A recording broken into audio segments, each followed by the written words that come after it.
Was really hoping for the 32nd pick this year.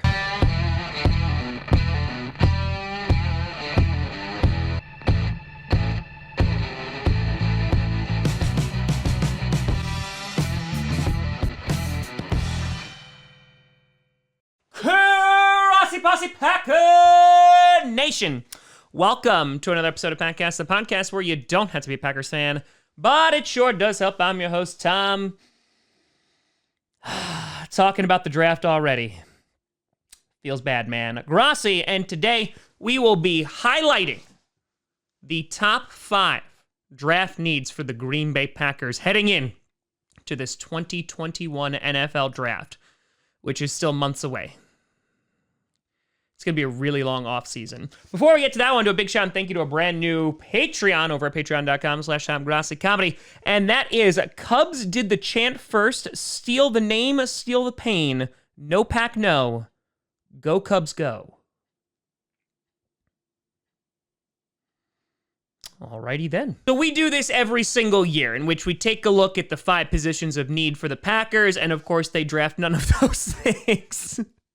I'm sorry. I have to laugh through it because if I don't, it'll hurt. Just like last year, where we talked about how badly they needed inside linebacker, that they needed to go get a potential wide receiver, and then they drafted no wide receivers, but they got Kamal Martin in the 5th round, so I guess I can't complain that much. And so, here's my frivolous attempt to say, hey, Packers, here's who you should draft, just for them to completely ignore me once again.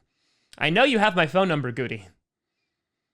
I know you have it. Starting off with number 5, you got inside linebacker, a position that you could argue could take the number 4 spot, arguably, but I'm going to put inside linebacker here. And hey, it's improvement, the fact that I didn't need to put this at number 2 or 1, right? And the reason why it's not ranked as highly as it usually is because of guys like Kamal Martin, who have shown great flashes, and I'm really, really excited. And of course, undrafted guy Chris Barnes, who also played really well. Now, obviously, the Packers last year brought in Christian Kirksey from the Browns, and he's proven to be okay. Made some plays near the end of the season, but overall, I mean, doesn't seem to be a huge upgrade from Blake Martinez. I know they have different skill sets, but yeah, nothing really to write home about. So this definitely is still an area of need. And on top of that, they just need depth at the position. Now, a lot of Packers fans, of course, wanted to go get Patrick Queen, and I'm just going to hear this every day until I die. But maybe I'm putting a little too much stock into Kamal Martin and Chris Barnes, but I just really like the way that they played this year. If they can take that second-year jump, I think they could be even better. And I wouldn't say that we'd be,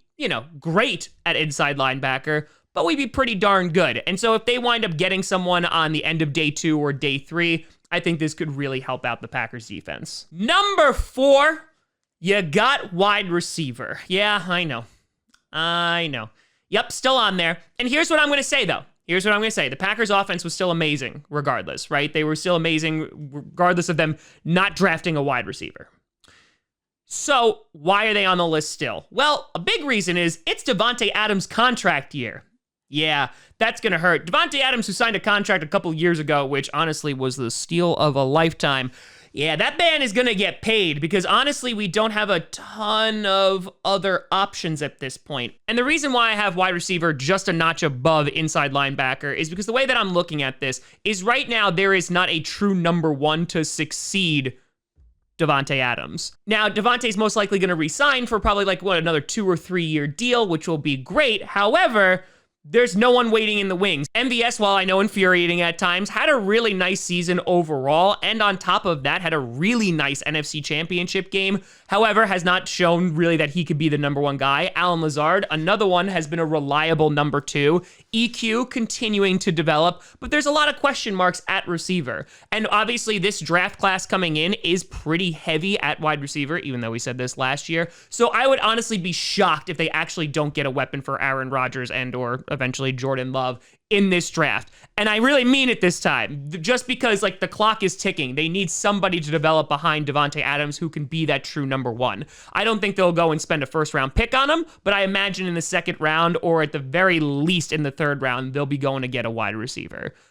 Then again, let's see come April when I'm wrong again. You do have Devin Funchess, who the Packers could keep around, but honestly, the fact that Davante's turning 30 next season and he's coming up to his last contract in Green Bay, yeah, it's time to get the replacement ready. Number 3, you got the offensive line. They need depth here.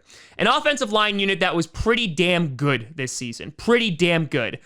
Not so great in the NFC Championship game, looking at you, Billy Turner, who had a good season overall, but really just was unable to fill the shoes of David Bakhtiari, which, to be fair, that's a pretty high order to try and achieve. You did have guys like Runyon who stepped in and looked pretty good. Elton Jenkins obviously making the Pro Bowl, playing literally every position along that O-line.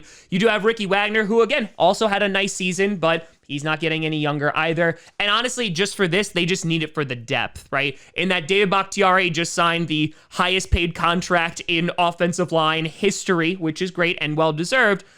We also need to start looking towards the future as well. And we need to get a right tackle in there who's going to be a more permanent mainstay. So I know that these picks are never sexy and these are not the ones that fans go, oh my God, this is amazing. However, this is also the picks that win you football games. And so I would honestly be shocked if they don't go and get an offensive lineman at some point during this draft. Number 2, you got defensive line.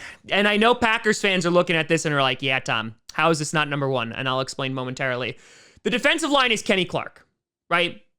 Kiki, he did pretty well on a rotational basis, but Dean Lowry, Tyler Lancaster, Montravius Adams, who didn't play, yikes. They're just not getting pressure. And throw on top of that, the fact that Mike Pettin was constantly sending 3- and 4-man rushes. It wasn't working, Mike. Probably one of the reasons that he did get let go or his contract didn't get extended. The majority of our pressures are coming either from Kenny Clark or they're coming from our outside linebackers with the Smith brothers and or Rashawn Gary. So honestly, it's just time that we get somebody next to Kenny Clark that could have that impact. Now, obviously, they'll be bringing in a new defensive coordinator, and especially if we bring in some of the guys that we talked about yesterday who are defensive line specialists, sure, they could take what we already have and potentially spruce them up a little bit. But honestly, I would just like the Packers to invest some draft capital in this position just to make our pass rush a little bit more poignant, because no one's been afraid of our 3-man rush for quite some time. And then number 1, you got cornerback. Nope, not quarterback. No,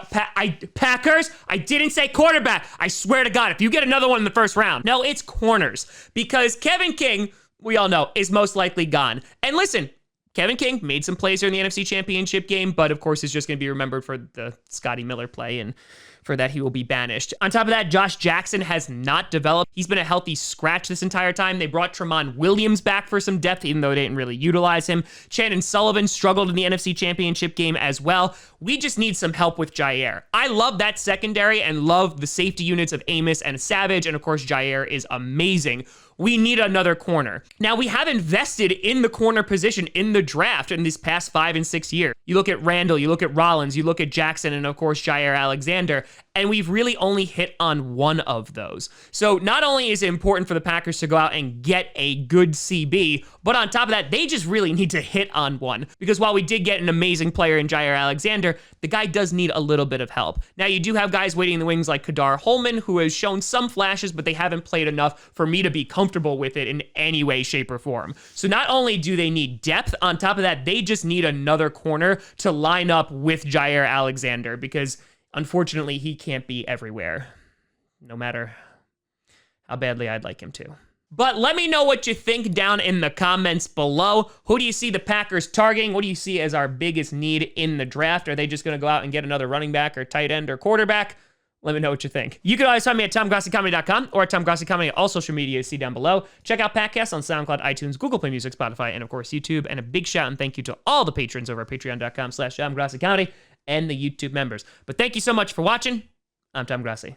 And as always, go Pack Go.